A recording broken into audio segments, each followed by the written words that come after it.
Nag-uumapaw po ang aming pasasalamat sa inyong mga papuri sa 10th Year Anniversary Station ID ng GMA Pinoy TV.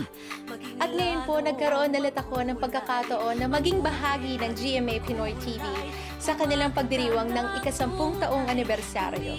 Very excited po ako dahil ako ang kanilang napiling kumanta ng Station ID. Mula sa posts ninyo sa Twitter. Ganda ng pagkakakanta! Galing! You never fail to touch our hearts. Napaka-creative!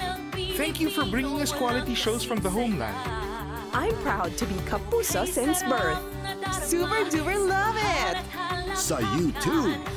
I really like the part when she hits the high note. Good job! Suwabe ang atake. Good choice sa siya ang piniling kumanta ng Station ID. The best ng Station ID na to! Galing talaga ng GMA Kapuso. At maging sa Facebook. May puso talaga siya pag kumanta.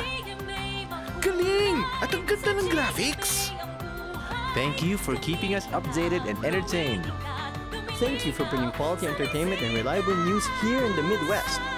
Super ganda! Love it! Ang lahat ng ito nagsisilbing inspirasyon sa amin as we continue to bring Filipinos around the world closer to home.